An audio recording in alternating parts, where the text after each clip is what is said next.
भगवान गौतम बुद्ध के प्रसाद से मशहूर 2000 वर्ष पुराने काले नमक चावल की खेती कर किसान अपनी आय बढ़ाने के लिए अग्रसर हो रहे हैं। जनपद हापुड़ के गांव बाबूगढ़ में किसान सुधाकर कश्यप ने भगवान गौतम बुद्ध के जमाने से चलते हुए आ रहे काले नमक चावल की खेती करनी शुरू की है। इस तरह के चावल की खेती पश्चिमी यूपी में पहली बार की जा रही है।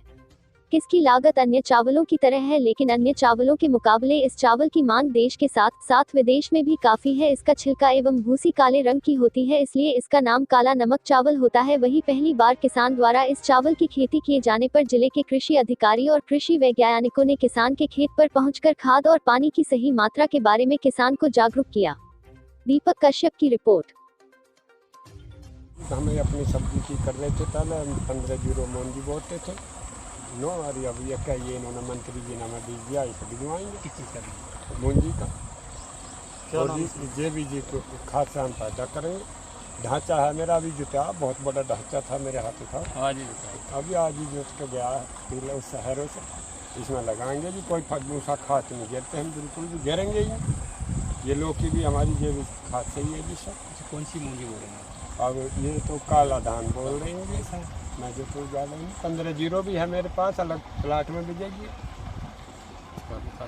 हाँ। और मंत्री जी का मैं आभार व्यक्त करूंगी कि यहाँ जनपद में इन्होंने पहली बार काला नमक जैसी वैरायटी, जो कि ये तराई क्षेत्रों में उगाई जाती है, लेकिन इनके एक प्रयास से यहाँ पर ये लगाई गई है। और अभी क्योंकि ये शुरू में है, नर्सरी में हम लोग देखे हैं, इसको हम लोग जैविक तरीके से कराने की पूर्ण कोशिश करेंगे कि शुरू से और अंत तक हम इसमें जैविक तरीके से ही करें इसको। और जो समस्या इसमें आएगी, हम किसान भाई से अनुरोध करेंगे कि वो हमसे जुड़े रहें और जो भी समस्या हो लगातार हमसे टच में रहें और हम उनका समाधान समय समय पर इनको बताते हैं। देखिए, ऐसा है कि हमारा जो सिद्धांत है वो ये है कि हमारा प्रदेश और हमारा देश का किसान ज़्यादा से ज़्यादा तरक्की करे, और उसी तरक्की को कराने के मद में ये जो हम काला नमक धान की जो खेती यहाँ करा रहे हैं, इस काला नमक धान की खेती कम से कम 2000 वर्ष पुराना ये चावल है।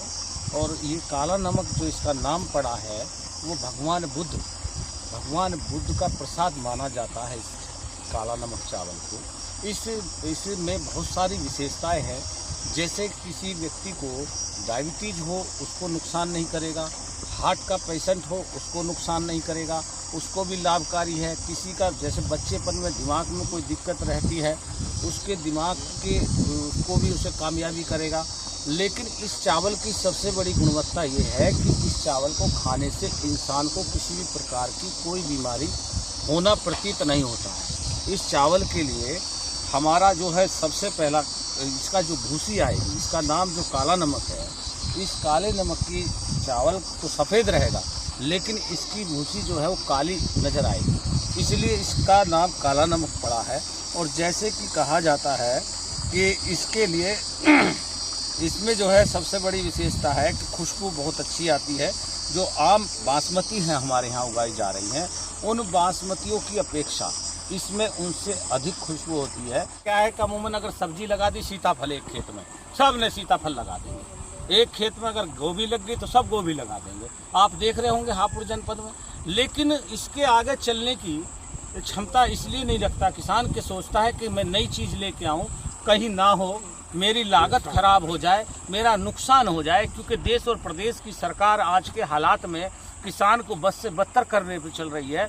किसान का गन्ना भुगतान नहीं हो रहा, दिनों दिन लोग आत्महत्या से लेके और दिनों दिन धरना प्रदर्शन तक आपके हापुड़ में कर रहे हैं। खैर, यहाँ ना होने के कारण 20 कुंटल मात्र सिंगापुर को दिया गया और दुबई को भी मात्र 10 कुंटल चावल दिया गया है काला नमक। क्योंकि इस काला नमक की डिमांड विदेशों में, देश में तो है ही है, साथ में विदेशों में भी बड़े पैमाने पर है। इसका अगर आप नेट से आज देखेंगे नेट में प्राइस, तो 300 रुपये पर केजी इसके चावल का रेट है। और 300 रुपये से स्टार्ट होकर ये चावल 1500 रुपये पर केजी तक विदेश में पहुंच रहा है।